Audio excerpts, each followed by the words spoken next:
and thank you for joining this week's Operation Warp Speed briefing. I want to begin by providing some context on how far we've come and how that informs the next stage of the vaccination program we're announcing today. Through Operation Warp Speed, we've supported the development of 6 candidate vaccines. 2 have been shown to be safe and incredibly effective within record time, leading to their authorization by FDA just last month.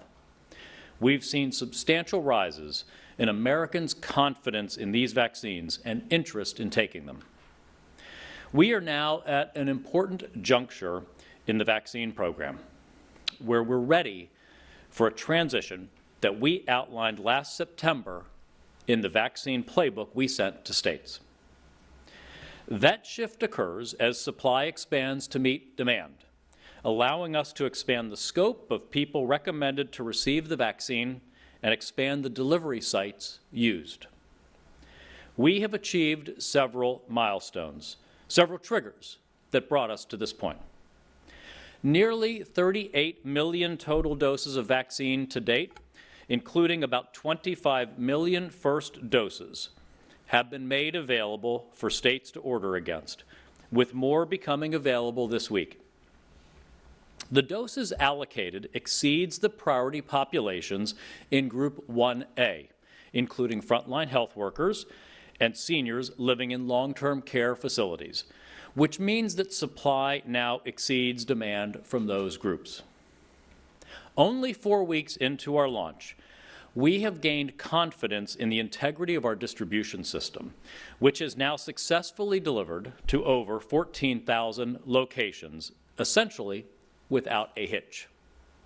Over the last several days, we've averaged around 700,000 reported vaccinations each day, and we are on track to hit 1 million per day in a week to 10 days' time. In total, we have more than 9 million first vaccinations already given, far more than any Western country. By the end of next week, 95% of long-term care facilities will have had their first visit with vaccine doses. All of this means it's time to move on to the next phase of the vaccination campaign, as we had planned to do when the data showed we could. This next phase reflects the urgency of the situation we face. Every vaccine dose that is sitting in a warehouse rather than going into an arm could mean 1 more life lost or 1 more hospital bed occupied. The next phase has several components. First, we're expanding the groups getting vaccinated because state restrictions on eligibility have obstructed speed and accessibility of administration. Second, we're telling states to expand the channels and access points for administering vaccines, and we're helping them to do so. Third, we are releasing the entire supply we have for order by states rather than holding second doses in physical reserve. Fourth, we are announcing a forthcoming change to how we allocate doses in order to encourage states to support rapid vaccination and to focus on the most vulnerable. So the first point about expanded eligibility. We are telling states today that they should open vaccinations to all of their most vulnerable people. That is the most effective way to save lives now. And some states' heavy-handed micromanagement of this process has stood in the way of vaccines reaching a broader swath of the vulnerable population more quickly. Specifically, as Dr. Redfield will discuss, we are telling states they should open vaccinations to all people over age 65 and over, and all people under age 65 with a comorbidity with some form of medical documentation as defined by governors. Leaders in some states have forged ahead with steps like this in very diverse settings and demonstrated real success. I'll just mention a couple, like Governor Lamont in Connecticut and Governor Justice in West Virginia. Expanding eligibility to all of the vulnerable is the fastest way to protect the vulnerable.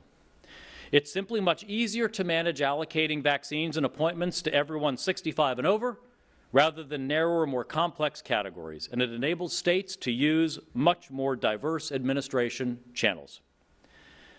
There was never a reason that states needed to complete vaccinating all healthcare providers before opening vaccinations to older Americans and other vulnerable populations. States should not be waiting to complete 1A priorities before proceeding to broader categories of eligibility. Think of it like boarding an airplane. You might have a sequential order in which you board people, but you don't wait until literally every person from a group is boarded before moving on to the next. You have to keep the process moving. Imagine if you fined gate agents for boarding people out of order. You'd be standing at the gate for hours. Of course, moving on from an initial phase of, say, healthcare workers before everyone is vaccinated is not declaring victory for that category. States should continue working to support vaccinations of those populations. But moving on to broader populations when supply meets demand was always part of the recommendations that CDC had provided to states. Second, we are telling states to open up more channels for administration, and we're helping them do so. Hospitals made sense as the early distribution sites when the focus was on healthcare workers, but they are not where most Americans go to get vaccines. States should move on to pharmacies, community health centers, and mass vaccination sites as desired or needed. To support that work, last week we announced that states could start using pharmacies enrolled through our federal partnership with 19 pharmacy chains and associations. General Perna, Dr. Redfield, and some pharmacy leaders held a briefing for governors on this topic last Thursday. This federal partnership allows states to allocate vaccines directly to these partners, and these partners can then administer vaccines to particular groups and eventually to the general public. These pharmacy partners handle the administrative tasks such as scheduling appointments and reporting vaccinations. States can and should choose the most strategically placed pharmacy partners to send vaccines to now. We're also activating our federally qualified community health centers for vaccination. Some of these community health centers are already being utilized by state plans, but every state should be using them. Community health centers have more than 13,000 delivery sites across America, and they have both particularly convenient locations and strong connections in low-income and minority communities. Further, if states wish to set up mass vaccination sites, we stand ready to help, both through CDC guidance and other support, including deploying personnel to assist with technical expertise and setup. We're here to work with them. States have ample funding, including $3 billion more on the way to support such efforts.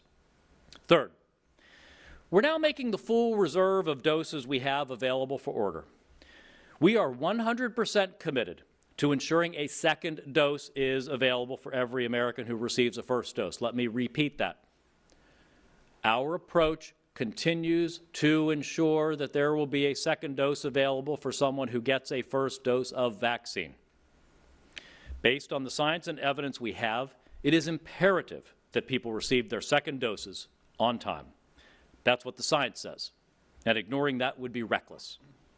But we had always planned to move to a more advanced phase of how we manage this once we had confidence in our supply chains. That is the key trigger we needed to see. Because we now have a consistent pace of production, we can now ship all of the doses that had been held in physical reserve, with second doses being supplied by doses coming off of manufacturing lines with quality control. Going forward, each week, doses available will be released to first cover the needed second doses and then cover additional first vaccinations.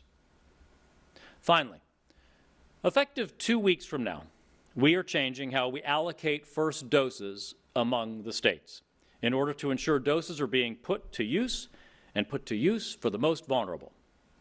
We will be allocating them based on the pace of administration as reported by states and by the size of the 65 and over population in each state. We're giving states 2 weeks' notice of this shift to give them the time necessary to plan and to improve their reporting if they think their data is faulty. This new system gives states a strong incentive to ensure that all vaccinations are being promptly reported. which they're currently not. And it gives states a strong incentive to ensure doses are going to work protecting people rather than sitting on shelves or in freezers. With the case counts we face now, there is absolutely no time to waste. We need doses going to where they'll be administered quickly and where they'll protect the most vulnerable. Finally, as we face rising case counts in a number of parts of the country, we need all Americans to keep up the same public health measures we've been recommending throughout this crisis. Hope is here in the form of vaccines. We just have to keep up our guard for a bit longer. I want to add one more key message to our recommendations of washing our hands, watching your distance, and wearing your face coverings when you can't watch your distance.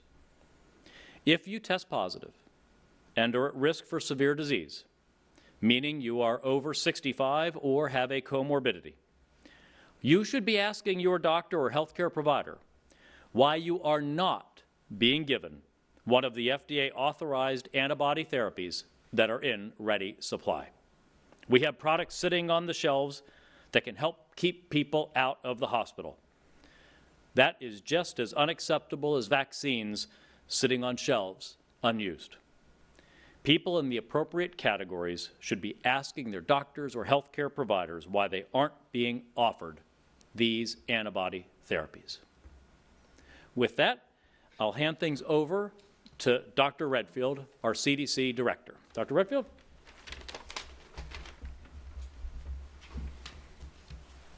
Thank you, Mr. Secretary. I want to echo some of the important comments that the Secretary made.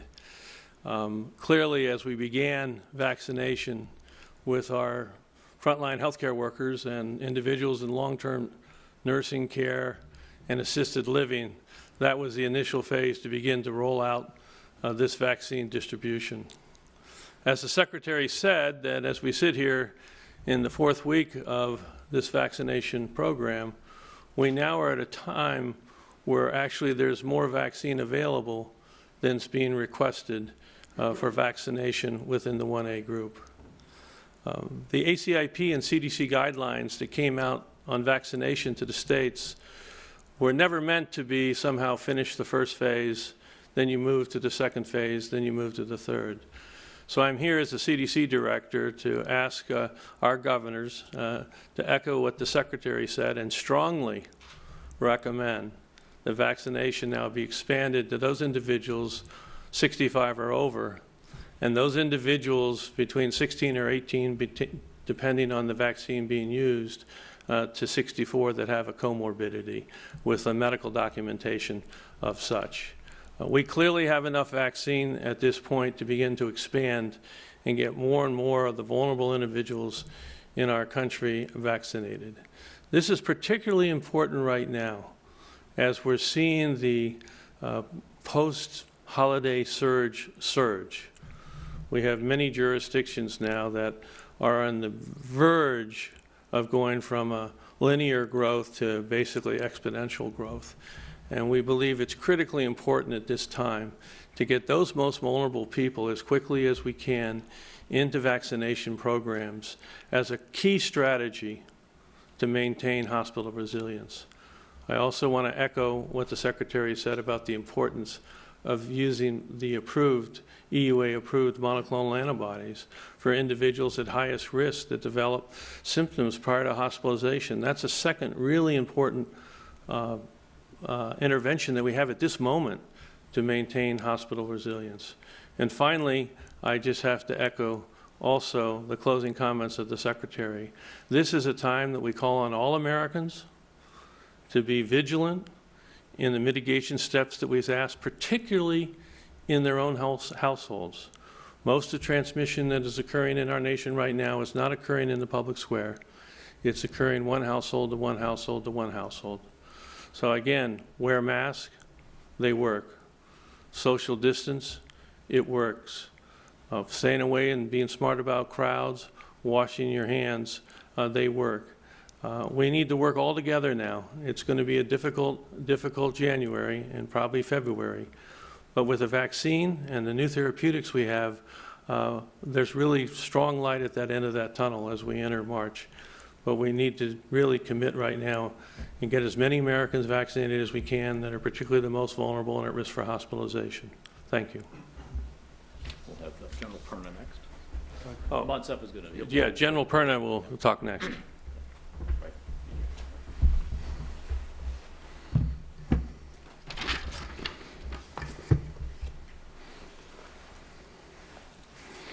Good morning, everybody. So we are in the beginning of or continuing our our execution, right? And I'm very excited and I'm very proud about it.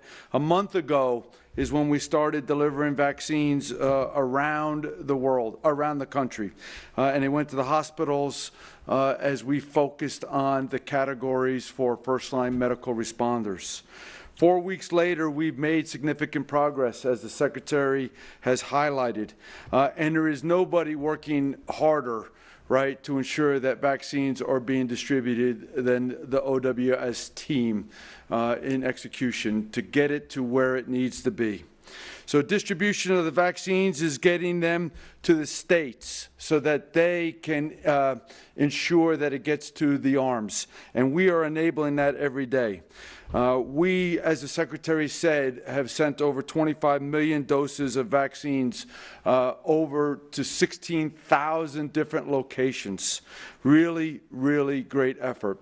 The cadence of allocations, the cadence of orders, the cadence of picking and packing, the cadence of what's being shipped has really become a remarkable feat for all of us, right? The whole of America to be proud of.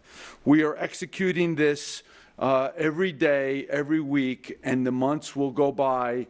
And the result, the effects will be safe and effective vaccine to the American people. I do want to, as I always do, thank the men and women of Pfizer, Moderna, McKesson, FedEx, and UPS who are working 24 hours a day, 7 days a week to deliver the vaccine in a timely manner. As the Secretary talked about, our responsibility is to make sure all vaccine that is releasable, available for distribution, gets out to the American people, and that is what we are doing. As early as 24 November, standing right here talking to you, I talked about our ability to plan, our ability to collaborate, our ability to see ourselves, and then to make sure we continue to execute to the maximum extent possible, delivering the most vaccines to the American people. That is what we're doing now. That is what the Secretary laid out in execution of how we are managing the second doses to ensure, first and foremost, it's always available, but second, we ensure that the max available doses of vaccine are available to the American people every day. My personal confidence in both the distribution capability, as demonstrated over the last 4 weeks, and the addition of manufacturing confidence has increased significantly, which allows me to approach and execute distribution and allocation of the vaccines differently. It ensures maximum execution and allows us to pass maximum doses of vaccine to the American people in a timely manner. Today, I want to give you a quick update of where we are with the facilities that we've made significant progress in working to get long-term health care facilities up and running in collaboration with CVS and Walgreens. We know we have 70,000 facilities that are enrolled, which includes skilled nursing facilities and assisted living facilities. We started in week 1, right, 3 weeks ago with 900 facilities. In 3 weeks since, we've completed over 11,000 facilities. Just under 1 million first doses have been given. 12,000 more clinics are scheduled this week and every week following as we go forward. Today, we know that we are making a difference in these facilities, and it is because of the great work by the CDC, CVS, and Walgreens that are making the difference. As the Secretary said, we are quickly coming on to administering first dose to everybody in this category. We are expanding our distribution to the retail pharmacies, as the Secretary talked about. We have opened it up for states to utilize the over 40,000 pharmacy providers that are enrolled. And we want to expand it up to 70,000 providers that are enrolled. We think that we can open up the aperture and give access, greater access to the American people through the pharmacies. What does it do? It allows us to have confidence in the executors. It allows us to distribute it throughout the country. It allows us to give a place where the American people are comfortable of going and receiving the shot. I want to give you 4 slides that I asked the team to put together. The first slide is the vaccinations that we executed on day 1 of distribution of the Pfizer product, right?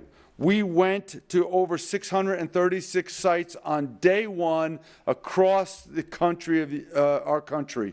Why did we do this specifically? It was the Pfizer vaccine. We knew there was cold chain requirements. We wanted to ensure capability and capacity match the distribution. We worked with states, we collaborated with them, and we put it exactly where they wanted it, when they wanted it. On the second week, when we brought the Moderna vaccine in, we were able to expand distribution, primarily because of the availability of doses at lower amounts, where the Moderna vaccine is at 100 minimum ordering at 100 doses. So what could we do? We could expand out through the country because of the dose requirement, minimum dose requirement, and also less refrigeration requirement. We were able to send doses to long-term health care facilities. We were able to extend it into doctors' offices and into pharmacies as the states asked us to do. So the expansion was quick and rapid in just a week. Now today, as of yesterday, we have gone to over 16,000 locations across the country, right, as depicted on this slide. We go there on a routine basis, delivering vaccines as directed by the states in distribution to the quantities and locations that they want, really covering the mass population of the country. Now, what is in the realm of possible? This last slide. As we open up the 70,000 pharmacy chain and individual capabilities, we are covering the entire United States. And vaccine can be distributed as of this week to where the states would like it to go across the country. We know that these pharmacies, because we've been working with them at the CDC level, are ready to execute this mission. And as the states allocate vaccine to them and direct it, we are ready to deliver to all these locations every day, every week, every month as required. This alone will open up the capability and capacity to ensure that the American people have direct access to the vaccine as we go forward. So in closing, challenging times, as I've told you many times, and the Secretary said, we are not fighting the plan, right? We are fighting the situation, and we are making adjustments and moving forward in that light. Just like we had always planned to do, we are just able to change in a more rapid and steady pace. I want to say thank you for all the support from the states.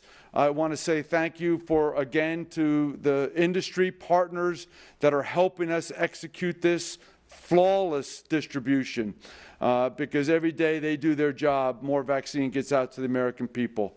And then in closing, as I like to remind us all, there is a group of people that are on the front lines every single day helping us take care of those who have reached a certain point of their illness. And these medical professionals and their supported staff are really just doing a tremendous job. And I just wanted to say thanks to all of you. So that concludes my comments, Mr. Secretary. Thank you very much. And I did want to note, as you saw, Dr. Slaoui is with us on stage and will be available for questions. He just didn't feel the need to have an opening statement. But Michael Pratt. Thank you all. We will now open up for questions, operator. A friendly reminder that when asking a question, please state your name and publication, and please keep your questions as short as possible so we can get to as many as we can in the time that we have. And I'll turn it over to the operator. Thank you so very much. If you would like to ask a question, please press star then 1 on your phone and be sure to provide your name and media outlet. Our first now is from Drew Armstrong with Bloomberg News. Sir, your line is open. Hi, it's Drew. I run our vaccine tracker here and had a question for you all about what has actually been the problem in administering shots in some of these states that are showing low numbers of percentage of the distributions to them used, because clearly there's a number of states that are working through between 70 and 80% of their distributions on a rolling basis, but others, Mississippi, Alabama, Georgia, North Carolina, perpetually kind of stuck in a very low percentage of what's been shipped to them. Is it that it got distributed to the wrong places? Are they having problems with, are there holdups in shipping? What is actually going on here? Because I don't think we've really gotten a good answer from anybody about where these bottlenecks are that are preventing some states from reaching some of the numbers that you all have cited as being successes elsewhere. Yeah, Drew, and I'll ask General Perna or Dr. Redfield to add to what I've got to say. But first, we need to recognize that we're now 4 weeks into this program, and this is a major operational and logistics issue. It's a scale-up. As with any enterprise, you're going to have a scale-up that is predictable and known that would happen. But we have seen variable performance among the states and among providers. What's going on there? Now, each state may be slightly different, but for the most part, what we have seen is the states that are lagging. It certainly could be a data issue. The health commissioner here in the District of Columbia, for instance, revealed that 40% of pharmacies aren't reporting. We had data reporting issues with one chain pharmacy in terms of its ability to connect into the system on vaccinations. We had one state that has had some significant challenge with interconnectivity of data reporting systems. And as Dr. Redfield can let you know, what we're asking for is very novel in the history of vaccination programs in the United States. Usually, with public health vaccinations, our providers have to report within 30 days, right, Bob? Yes, sir. Within 30 days. Now, they've signed as part of their agreement to be providers in Tiberius with Operation Warp Speed agreements to provide their data within 72 hours, but that's a major workflow change for them, and there are going to be kinks in the system on that data improving consistently over time. And I think with the new incentives that we are announcing today, that states will receive their allocations in part based on the data that we have on what percent of vaccine that they've received have they actually gotten administered. We'll see that data improve. The other major barrier, and I talked about this last week, has been states that are being overly prescriptive and trying to micromanage every single dose of vaccine down to who gets it, to ensure that only Group 1A people get vaccinated before they're willing to open up and look at Group 1B people, even if that's the approach that they're taking. So that might be states that are insisting that all healthcare providers have to be vaccinated before you start vaccinating the most vulnerable. And that's why from the get-go I've talked about the need to not be cabined in by the different groups from the ACIP or from the CDC. They're not meant to be prescriptive. Some governors have overreacted, have taken them in an overly prescriptive manner, and this is a logistical issue. This is an operational issue. If you try to be too micromanaged, too tailored, too focused, you let the perfect be the enemy of the good in a mass vaccine campaign like this. I said last week, we would rather have some lower priority individuals get vaccinated along with the high priority individuals if it makes us go fast and if it avoids vaccines sitting on the shelves and for the love of God, not having vaccine actually wasted or thrown away because of a failure to administer. So those have been the major issues really at the state level. It's first reporting, overly prescriptive approaches to vaccination, and then finally an unwillingness to move to alternative channels of distribution, over-reliance. I call it the hospitalization of vaccine distribution, and that was natural, as I said at the outset, but it's time to move beyond that. we have too much vaccine sitting in freezers at hospitals with hospitals not using it. Now, sometimes hospital systems can be very effective partners in these vaccine programs as they have networks, they have primary care practices, they are themselves health systems, not just hospitals. And so if they can get to their patients, get to their customers and clients that are vulnerable, those 65 and above, and those under age 64 and below who have comorbidities, well, that's ideal also. But use every channel. Get the vaccine out there. I would rather have people working to get appointments to get vaccinated than having vaccine going to waste sitting in freezers. No, General Perna or Dr. Redfield, anything you'd like to add? Thank you, Mr. Secretary, and I agree with your answers. The other thing I would just say is right now CDC is doing I will call it deep dive on the 64 jurisdictions to try to understand exactly what that issue is. I do think a lot of it is reporting. As the Secretary said, the standard that CDC has had in the past for reporting vaccination was to providers to report within 30 days. We're now asking them to report within 3 days. So I do think some of that is part of the hiccup, but we're doing a deep dive in all the jurisdictions. As was mentioned, some of them are less than 15%, and then we have other jurisdictions that are over 80% to understand exactly what those factors are, and pretty confident we'll have an understanding of that by the end of the week. General, did you have anything you wanted to add? Mr. Secretary, I agree with all that was just said completely. I would just add the separation of distribution from actual administration. We are tracking distribution at a success rate of 99.999%. So in other words, if a state tells us where they want it in one of the 70,000 enrolled providers, we are able to distribute there in accordance with the order. And we, Pfizer, Moderna, McKesson, UPS, and FedEx are literally going through snowstorms and distributing vaccine every day to the location as desired at a very high success rate. Next question. That is from Dan Vergano with BuzzFeed News. Your line is open. Thank you. Dan Vergano, BuzzFeed News. I'm wondering if this change will necessitate any widening of the time window for the 21-day and 28-day second dose. What is the widening? How close to 21 or 28 days do you have to get now? WHO's advisory committee has said you might go to 6 weeks. What do you see as the window for that, or what do you recommend? So Dan, thank you for asking about that. I want to be very clear. The labeled indication from the FDA on the vaccines for the Pfizer vaccine is 21 days between first dose and second dose, and 28 days between first dose and second dose for the Moderna vaccine. That's what the clinical trials were based on. That is the data submitted to the FDA, and that is what we are executing towards. So that is the goal. Now, if people end up coming in a day or so on each side, the goal is still 21 or 28 days, but we are not comfortable with approaches that are not based in evidence that has been generated to support these incredibly safe and effective vaccines, and I think that's part of why the American public has shown such surging vaccine confidence, that every aspect of this has been data and science driven, and the FDA will make the determinations of what appropriate administrations are. The general laid out, and this was always part of the plan. You can go back to my statements, I think it was in December at these press conferences, where I said, what we are going to do is manage the flow of vaccines.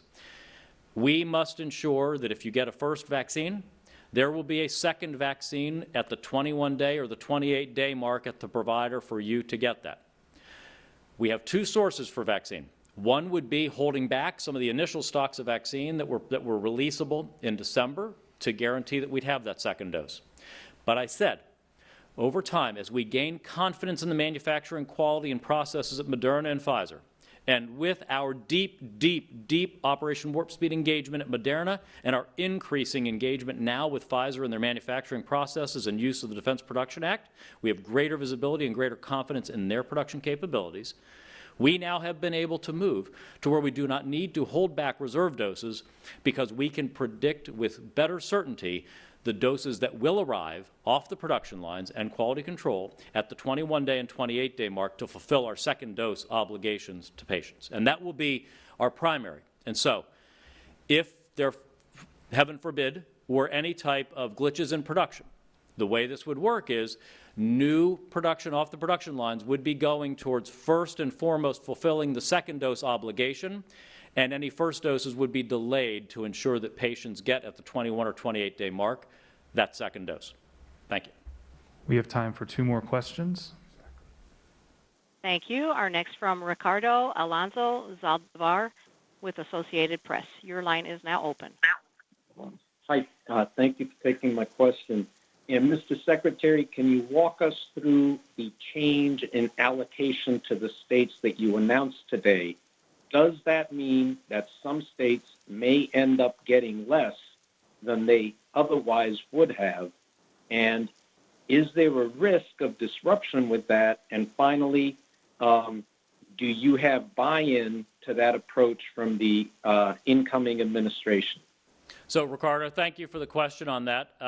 So the 2 changes that we have outlined are, first, that our allocations among the states will not remain purely on a per capita basis, but rather be based on the reported data showing the percentages of vaccine administered versus their allocations that they've received. In other words, if you're not using vaccine that you had the right to, then we should be rebalancing to states that are using that vaccine. It is common sense. It seems hard to actually defy that. But we want to give notice, especially because of these data issues. We want to give notice. Within 2 weeks, we'll be doing that. So get your data in order. Work on that data. For Ricardo, you may remember we followed a very similar approach when we were in shortage situations with remdesivir, doing allocations to the states and needing to get reported data on remdesivir location and utilization. And so we followed that approach, and it worked exceptionally well in the context of remdesivir. And then the other change is to really emphasize, to make it very clear how vitally important it is to prioritize and focus on those who are most vulnerable, for whom the vaccine will have the biggest effect, and those are those age 65 and over, and those 64 and below with comorbidities. And so that will be a change. I believe it's about 10 states most impacted based on the data there. It'd be fairly common sense where that would be. But again, our states aren't using 100% of their allocated vaccine. So this ends up being, I think, at least in the interim, a redistribution between and among the states that should not necessarily hurt many states, but will enhance the benefit to those that are actually getting vaccines done and performed. Thanks. Next question, please. Time for 1 last question. Our final question is from Tom Howell with the Washington Times, and your line is now open. Hi, thanks for doing the call. Can you address the back end of Ricardo's question about whether the Biden team has bought into that plan? And also, can Dr. Slaoui update us on AstraZeneca and J&J? When will they seek approval, and how many doses have you secured of either one? Thanks. So we at the Operation Warp Speed Board made the determination on the changes in distribution allocation methodologies among the states. While we will certainly brief the Biden team on those changes, we operate, as you know, with one government at a time, and this is the approach that we believe best fulfills the mission and the current situation that we are facing. Thank you. Dr. Slaoui? Thank you for your question. So regarding the Janssen's vaccine, as you know, the phase 3 trial is fully recruited. There are, fortunately for the trial, very significant number of cases accruing. We are very clear, we meaning the operation and Janssen's Pharmaceuticals, that analysis will be completed before the end of the month, and the EUA submission will take place at the end of this month. In terms of vaccine dose availability, if submission is happening at the end of January, one could project that approval of the emergency use authorization may happen somewhere in the middle of the month of February. We project to have single-digit million number of doses available in the second half of February. We're trying to make that number get as close to a double-digit number as possible, and then a larger number in March and a much larger number in April. Remember, this is a one-shot vaccine, so those are millions of individuals fully immunized. In terms of the AstraZeneca vaccine, the assumption we are working on is that the emergency use authorization will be submitted on the basis of the ongoing phase 3 trial in the US. The phase 3 trial is effectively fully enrolled. There are a few individuals more enrolled on primarily to ensure appropriate representation of all diverse population in the country. Cases are accruing. The 60 days upon completion of full immunization schedule follow-up safety as required by the FDA guidance happens during the first week of the month of March, and the projection would be to have a submission of the EUA around that time, assuming, of course, that cases have accrued. Again, unfortunately, I think that will be the case, and hopefully the vaccine, again, is efficacious, as has been shown in the trials conducted in Brazil and in the UK. So maybe an approval somewhere towards the latter part of the month of March, and a significant number of doses available around that time. And since you asked the question, maybe I'll also update on the Novavax vaccine. The Novavax vaccine is the 5th program out of the 6 programs we have that is in phase 3 trial or completed the phase 3 trial. The phase 3 trial has now recruited about 8,000 or so subjects. Is recruiting very fast at a rate of 800 subjects per day, volunteers. Hopefully we can go to a higher number. It's very important that people continue to participate generously to be volunteers in this clinical trial. The projection is to complete recruitment of this trial somewhere very early in the month of February, and based on timelines of immunization, etc., maybe there we can have an outcome somewhere in the month of very late March or in April. The Sanofi trial program, which is the last program in our portfolio, will start phase 2b trial in the middle of February in a comparative trial to a messenger RNA vaccine. Maybe also on a progress part of things, we are working now experimentally testing sera for identification of immune correlates of protection. That's really super important, because if and when we have the data, somewhere in the middle of February is the projection currently, that identify immune correlates of protection, that will dramatically accelerate potential approval of other vaccines, including the protein vaccines, particularly that from Sanofi, and vaccines from others, and of course across the world, provided people use readouts that are validated or cross-validated with the readouts that have been used.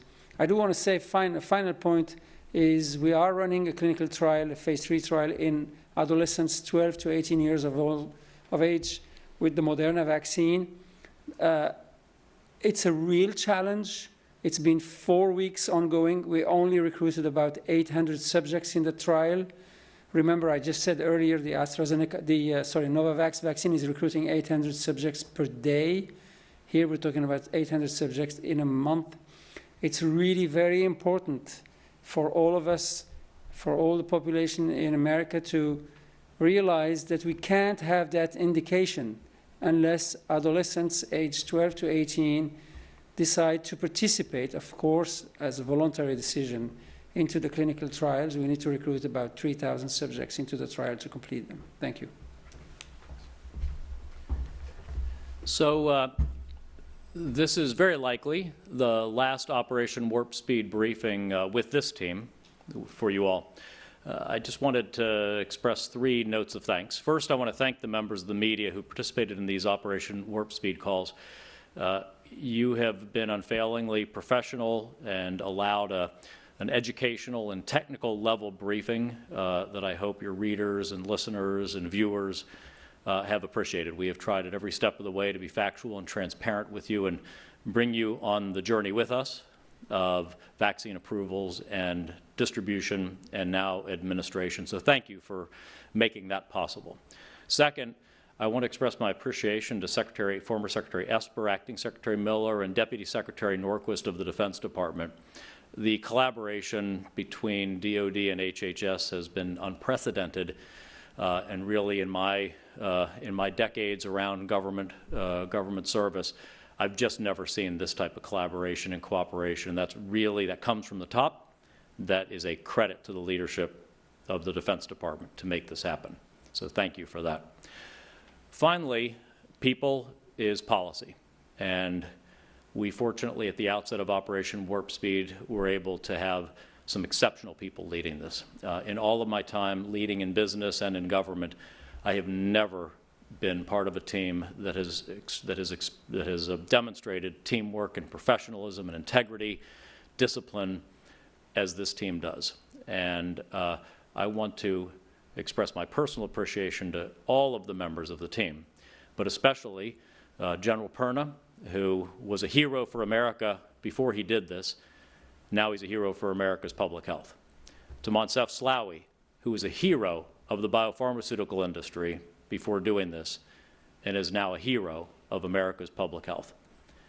These selfless individuals have dedicated every waking minute since they were tapped back in May to lead these efforts. The results have been remarkable, and I hope that the next team with the Biden administration will be able to carry forward these results. We will do everything in our power to ensure a smooth and effective continued transition.